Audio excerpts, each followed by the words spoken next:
Bismillahirrahmanirrahim. Assalamualaikum warahmatullahi wabarakatuh. Alhamdulillah allazi khalaqal mauta wal hayata liyabluwakum ayyukum ahsanu amalan wa huwal azizul ghafur. Asyhadu an la ilaha illallah wahdahu la syarikalah wa asyhadu anna Muhammadan abduhu wa rasuluhu la nabiyya ba'dah. Allahumma salli wa sallim wa barik ala sayyidina Muhammadin wa ala alihi wa sahbihi ajmain, amma ba'd. Sahabat-sahabatku yang insya Allah dirahmati dan dimuliakan Allah Subhanahu wa Ta'ala, semoga senantiasa dalam keadaan sehat dan insya Allah senantiasa dalam hidayah dan lindungan Allah Subhanahu wa Ta'ala. Amin ya rabbal alamin. Ketika seseorang bekerja di suatu perusahaan atau instansi, tentu orang ini akan mendapatkan fasilitas-fasilitas, layanan-layanan, gaji tiap bulannya, bahkan fasilitas penunjang lainnya, misalnya kendaraan dinas, rumah dinas, dan lain sebagainya. Tapi di balik itu semua, ada kewajiban-kewajiban yang mesti dia lakukan. Misalnya masuk kantor setiap hari dengan waktu yang telah ditetapkan, kemudian melaksanakan perintah-perintah dari atasannya, dan lain sebagainya.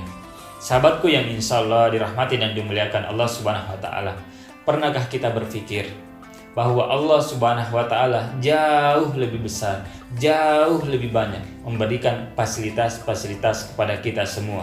Khalaqas samawati wal ard, menciptakan langit dan bumi. Khalaqal insana fi ahsani taqwim, menciptakan kita dengan sebaik-baik bentuk, memberikan tangan yang bisa bergerak, mulut yang bisa berbicara, mata yang bisa melihat, telinga yang bisa mendengar, dan kaki yang bisa berjalan.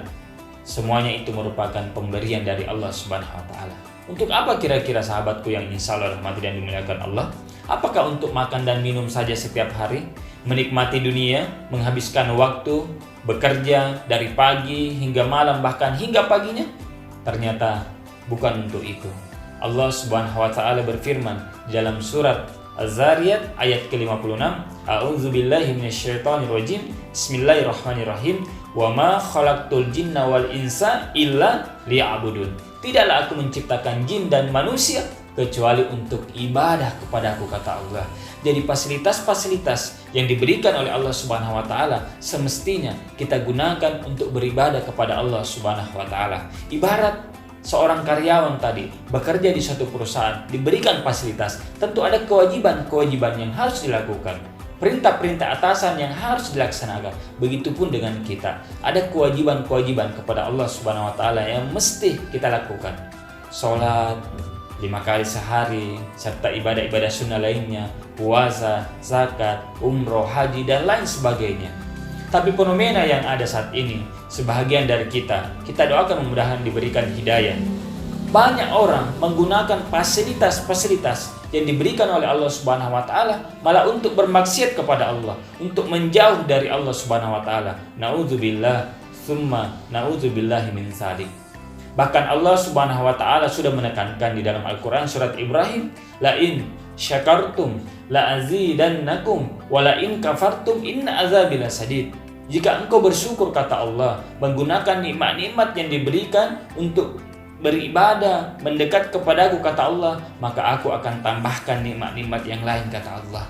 Tapi jika engkau kufur, engkau malah berkhianat, mengkufuri nikmatku, menjauh kepadaku, bermaksiat kepadaku, sesungguhnya azabku sangat pedih, kata Allah. Ibarat seorang karyawan yang bekerja malah menggunakan fasilitas-fasilitas kantor perusahaan untuk merusak, membuat bangkrut perusahaan tersebut, maka pastinya akan diberikan teguran sampai pemecatan. Maka gunakanlah nikmat fasilitas-fasilitas yang diberikan oleh Allah Subhanahu wa Ta'ala untuk beribadah kepada Allah Subhanahu wa Ta'ala. Karena kita di dunia punya jatah hidup, punya masa hidup. Sama dengan karyawan bekerja di sebuah kantor perusahaan, akan ada masa kontraknya habis, akan ada masa pensiunnya, dia tidak akan bisa bekerja lagi. Begitupun dengan kita, ketika kita mati, meninggalkan dunia ini, kita tidak bisa lagi ibadah.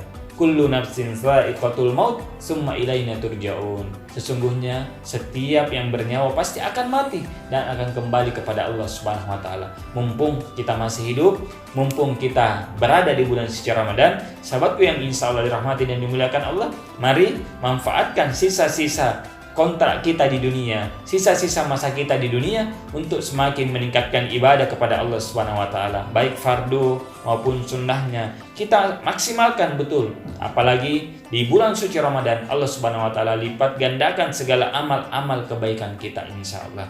Mudahan kita termasuk hamba-hamba yang hidup di dunia hanya untuk beribadah kepadanya, sehingga akan diberikan pahala-pahala kebaikan-kebaikan di yaumil akhir nanti insyaallah. Semoga bermanfaat. Akhirul kalam, assalamualaikum warahmatullahi wabarakatuh.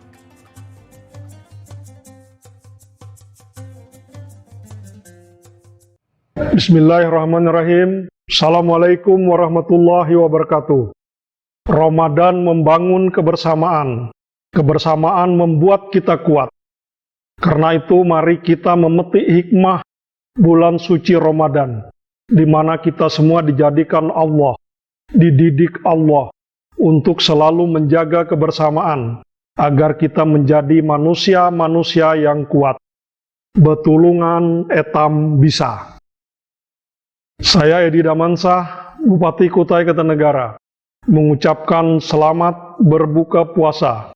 Semoga semua ibadah yang kita lakukan di bulan Ramadan ini senantiasa diberkahi dan diridhoi Allah Subhanahu wa taala. Amin ya rabbal alamin. Wassalamualaikum warahmatullahi wabarakatuh. Allahu akbar, Allahu akbar.